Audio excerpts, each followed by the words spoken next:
Olá pessoal, tudo bem? Eu sou Dilze Persílio, sou presidente da Câmara de Gestão do Capital Humano da CIEG e a gente está aqui para mais uma entrevista da TV Escola de Negócios no canal da CIEG. A gente está aqui com o Rodrigo, que é o CEO da Boali, que fez uma palestra muito legal sobre estratégia de expansão de negócios e vai falar um pouco mais para a gente. Tudo bem, Rodrigo? Olá, Dilze, boa noite. Prazer estar aqui com você, com o Gustavo e falar com o teu público. Legal. Primeiro, excelente a palestra, foi muito bom conhecer e você trouxe de uma forma que, apesar de você ter falado muito da empresa, do seu negócio, fez de uma forma que a gente conseguiu derivar para vários outros negócios, né? Então eu queria que você falasse muito disso, né? A partir do momento que você assumiu a gestão da Boali, o que você fez para incrementar uma marca que já existia e que já era sucesso? Bom, muito legal. Primeiro que é um prazer estar aqui, né? Eu até falei com o Rubens e com o Ricardo. A minha formação profissional ela deve muito à associação comercial, mas lá da minha cidade, né? Que é a cidade de Guarulhos, onde eu nasci e convivi. E quando eu deixei de jogar futebol, porque eu fui jogador de futebol profissionalmente, quando eu deixei de jogar, eu me formei profissionalmente dentro de uma associação comercial, onde eu inclusive fundei o Núcleo de Jovens Empreendedores. Então, essa formação foi muito importante. Então, eu registro isso aqui para quem está assistindo, porque eu acho que é bacana, né? Você saber que a associação comercial ela pode apoiar você na sua formação. E você, com a tua câmara, inclusive, vai fazer isso ainda em mais profundidade. Em relação à Boali, de fato, eu assumi agora nesse ano, né? Ali dos últimos 8 meses para cá, eu assumi, para quem está acompanhando agora, então maio desse ano, abril, maio desse ano, eu assumi a Boali, uma rede de alimentação saudável, de franquias. A gente tem hoje 32 operações implantadas em 8 estados no Brasil. A gente está chegando a mais 22 assinadas, então a gente já tem aí 54 operações entre implantadas e assinadas. A gente está entrando num 9º estado, que é Minas Gerais, então a gente vem forte, principalmente para BH, já com 6 operações no ano que vem, e vem forte também para um novo estado, que é Santa Catarina, com 2 a 3 operações em Florianópolis. E depois a gente aumenta a densidade de onde nós já estamos, né? Basicamente a estratégia ela começa então no nosso propósito, né, de universalizar o acesso à alimentação saudável, transformar hábitos, fazer o bem por meio da comida. E quando a gente fala de universalizar, a expansão ela entra como uma das principais agendas. Né? Para quê? Para dar distribuição e acesso. Distribuição e acesso é o que vão fazer de fato com que a gente atinja o nosso propósito de universalizar então esse acesso à alimentação saudável. Com isso, né, pensando em expansão, a gente tem algumas agendas. A primeira delas é entender como é que eu baixo o custo de implantação. Como é que a minha operação ela fica mais barata para o investidor, né? Para que ele possa investir, para que ele possa de fato montar o seu negócio. O investidor que geralmente procura um negócio de franquias, em primeiro lugar ele está buscando baixar risco de capital, né? Então ele quer diminuir o risco dele ali daquele negócio, daquele investimento. Depois disso ele já tem que saber o seguinte: ele está entrando para um negócio que já está testado, então ele tem que seguir regras, né? As franquias elas têm regras. Ônus e bônus, né? Ele tem o bônus de pegar uma marca, de pegar uma estrutura organizacional, toda a parte de produto, de marca, enfim, né? O caminho já está mais da metade andado. É verdade. Mas ele também tem o ônus teórico, né? De assumir esse caminho, né? Mas você sabe que isso sempre vai depender da perspectiva, né? Ele pode ser ônus se você quer fazer tudo do seu jeito, mas que daí você tem que ir para um negócio independente.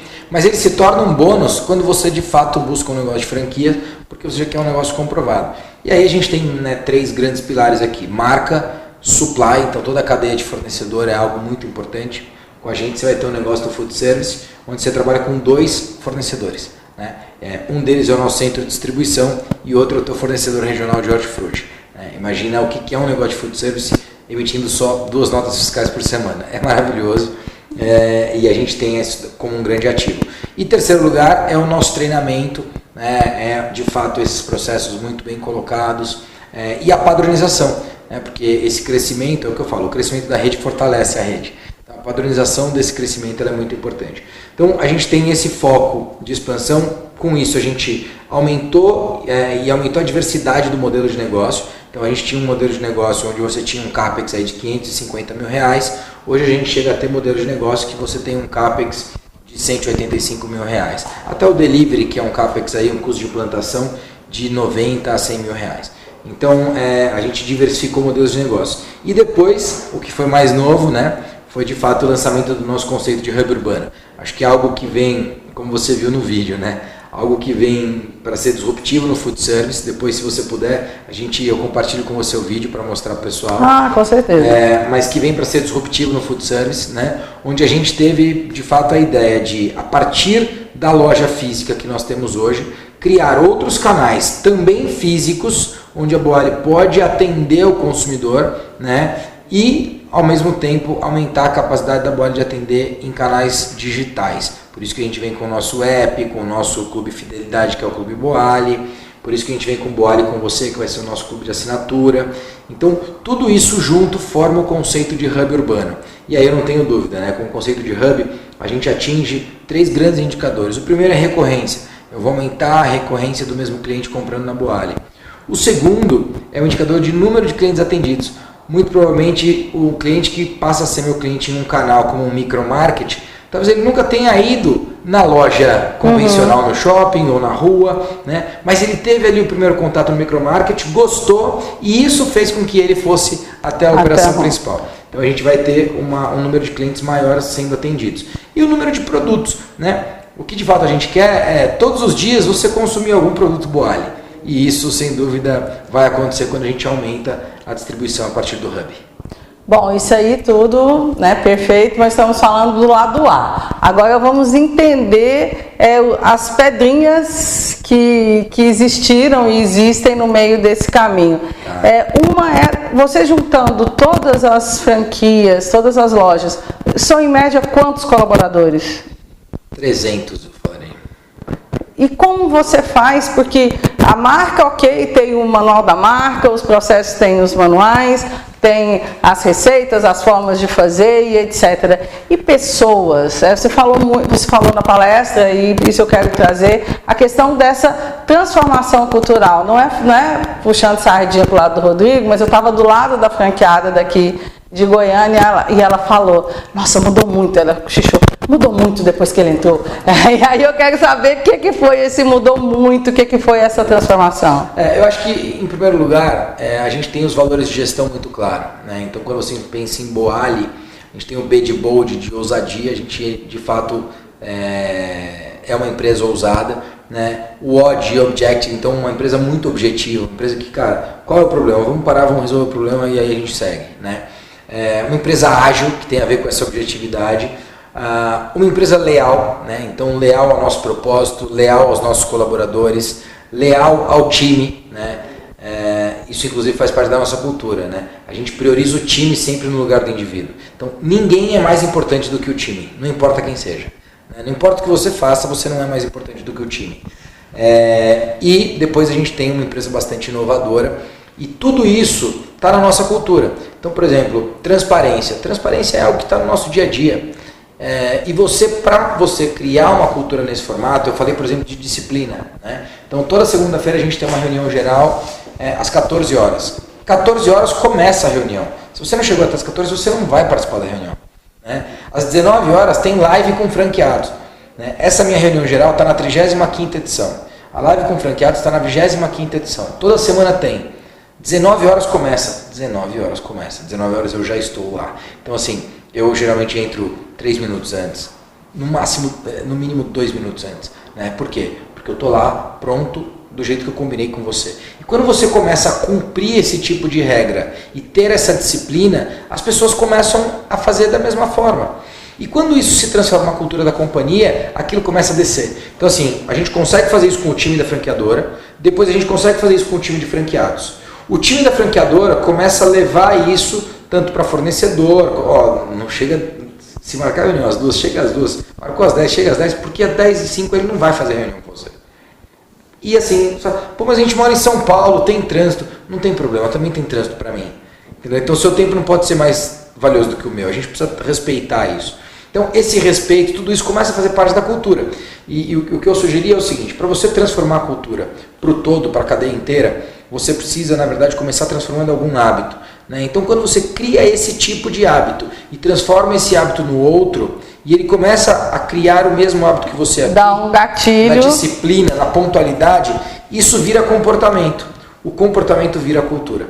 Então, a palavra disciplina que você cria a partir de um hábito de cumprir horário, ela se torna disciplina para tudo. Né? Ela se torna disciplina para tudo. E eu não consigo ver um negócio bem sucedido sem disciplina. Então, certamente isso é parte da nossa cultura.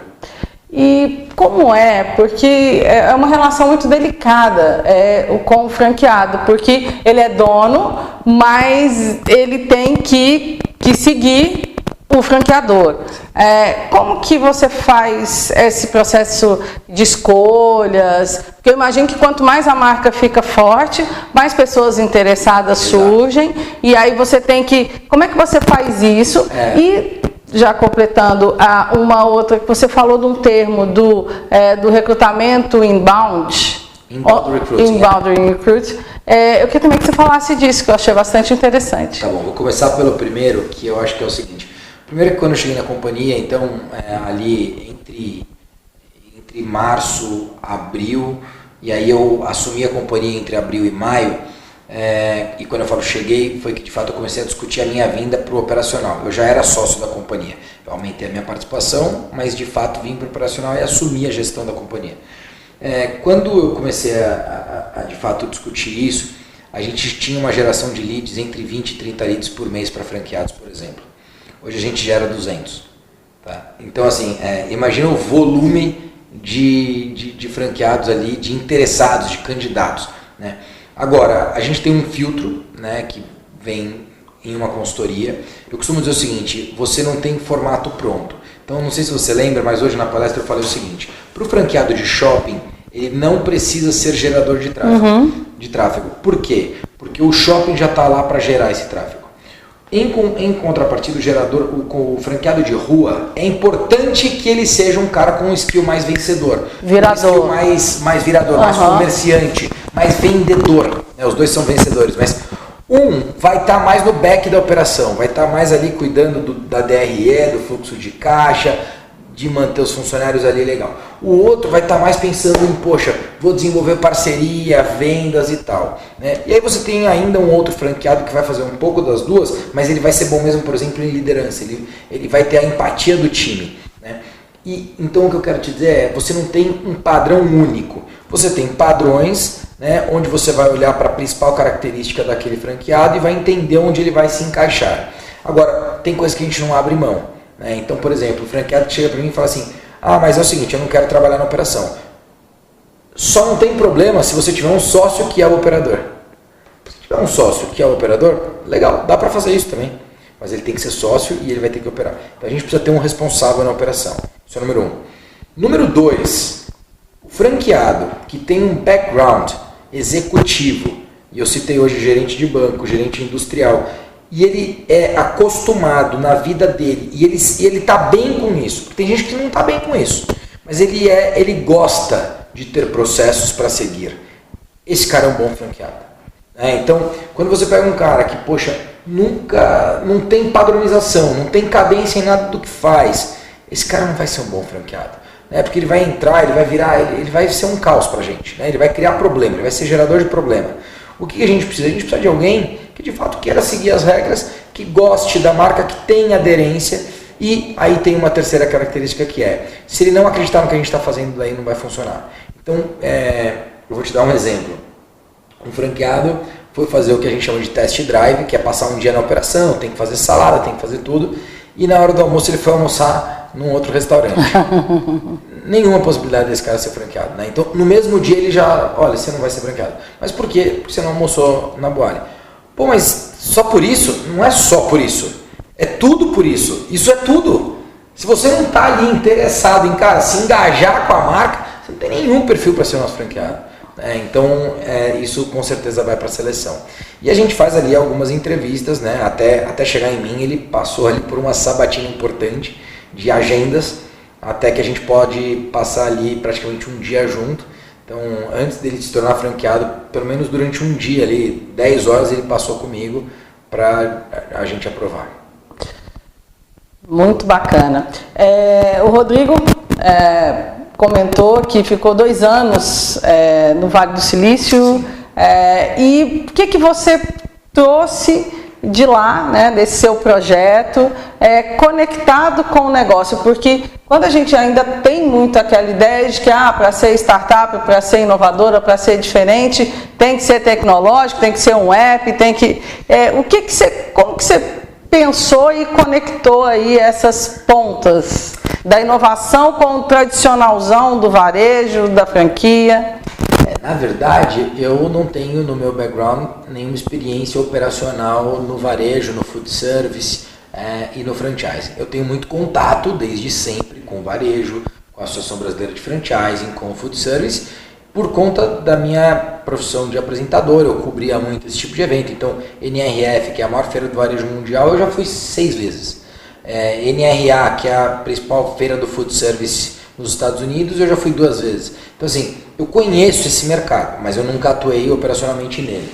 No meu background, o que eu já fiz foi atuar muito na área de comunicação, na área de educação, né, porque na minha participação numa faculdade, e também depois na área de tecnologia. Então, eu basicamente trouxe todo esse background de comunicação, de tecnologia e de educação e apliquei no negócio de food service. Hoje você pode olhar para a Boali e imaginar a Boali como uma food tech, uma empresa de tecnologia que vende alimentos. Né? A gente é muito isso. E isso está nas 3 grandes agendas que eu tenho. Eu falei de expansão, que é uma. E quando a gente fala em expansão, eu tenho aplicado muito comunicação aqui. Como é que a gente gera 200 leads por mês? Porque a gente produz muito conteúdo, porque a gente melhorou o nosso SEO no Google, no search de busca, a gente melhorou a nossa capacidade de se comunicar e atingir cliente, e aí a gente usa tecnologia para fazer isso, né? Então eu estou usando comunicação, tecnologia, educação. Depois na outra agenda, produto, né? Onde a gente busca funcionalidade, sabor e exclusividade. A gente se aproximou da indústria, né? E aí com essa aproximação da indústria, claro que a gente consegue melhorar não só a performance no desenvolvimento do produto, mas também a performance no custo. E isso é super importante. E por que eu desenvolvi essa agenda de produto? Porque é uma agenda que quando você fala de tecnologia, você está muito drivado no produto. Né? Você está muito direcionado a tratar do produto dessa forma. Então eu trouxe esse background de produto aqui. E a terceira agenda, que é a própria tecnologia. Então a principal empresa hoje que opera tecnologia no varejo e no food service no Brasil inteiro chama Lynx, que é a nossa parceira. E a Lynx adotou a Boali como a principal parceira do food service em 2020 para testar novas soluções. Então, o que você imaginar, desde o QR Code, que você vai chegar na loja, vai bater o QR Code na foto, clicar e fazer tua compra e não pegar fila, a gente vai estar operando, já tem 3 lojas operando, 3 operações com essa solução, a gente está pilotando, isso é uma coisa importante. Então, a gente pilota 30, 60 dias, e depois você leva para a rede. Você não leva para a rede algo que não foi testado, né? Isso vem muito do mundo de tecnologia, do Vale do Silício, que você comentou. O que você aprendeu lá? Então, isso tem muito a ver. Um outro ponto importante, né? O que você busca com tecnologia? Tempo e conveniência. Tem uma coisa ali dentro que você vai ter, que é, por exemplo, o que a gente chama de pre-order e take-out. Se você tiver dentro do teu escritório, fizer a tua compra lá, você desce, vai até a Boali, retira seu pedido e vai comer. Então você não pega a fila, tá? Então tempo e conveniência, esse é o drive que a gente tem na hora de produzir soluções em tecnologia. E depois, né, como eu falei, a gente é uma empresa que cresce muito hoje nas vendas de iFood, proporcionalmente a empresa que mais cresceu em termos de rede no Brasil. Depois a gente tem uma outra coisa importante, que é o nosso app próprio, né, desde o programa de loyalty, né, que é a fidelidade. Hoje toda empresa que de fato quer entender teu cliente está trabalhando em programa de loyalty, porque é ali que você vai tratar banco de dados, é ali que você vai testar produto, é ali que você vai testar a experiência do cliente e por aí vai. Então a gente tem esse app onde a gente está testando também em 3 operações para depois fazer o rollout para a rede. E no ano que vem, onde a gente vem com o Boali com você, que vai ser um clube de assinatura, onde você vai assinar para receber Boali toda semana na sua casa. Inbound Recruiting. Sim. Perdão. Inbound Recruiting basicamente é você utilizar a produção de conteúdo mais tecnologia de search, né, com campanhas, e fazer com que as pessoas possam ler aquele conteúdo, receber valor com aquele conteúdo e a partir daí se engajar com a sua marca. O Inbound Recruiting, a estratégia a gente vai produzir não só blogs, que isso a gente já vem fazendo semanalmente pela Universidade Boali, mas a gente vai produzir cursos. A gente tem 4 escolas lá, né? E cada escola vai ter um curso 100% gratuito, 100% acessível para quem trabalha no food service. Ou seja, você não precisa ser funcionário Boali para poder consumir, né? Se você trabalhar em qualquer outra rede do food service, seja no Spoleto ou no Bob's, você pode consumir aquele conteúdo da Boali. Por que a gente está fazendo isso? Porque uma vez que você consome aquele conteúdo, você está qualificado, né? Você está se qualificando. E qualificar essa mão de obra para o nosso negócio é importante. Porque pode ser que nesse momento a gente não está precisando, mas posteriormente a gente vai precisar. E qualificar a mão de obra do concorrente, para a gente é importante também, né? Porque a gente vai estar ali contribuindo com todo o ecossistema. Então essa é a estratégia de recrutamento. Legal. E isso é algo, o Rodrigo falou algo que combina muito com o que a gente está fazendo aqui na escola, que você me disse, né? Você falou, diga-me com quem andas que te direi para onde você vai.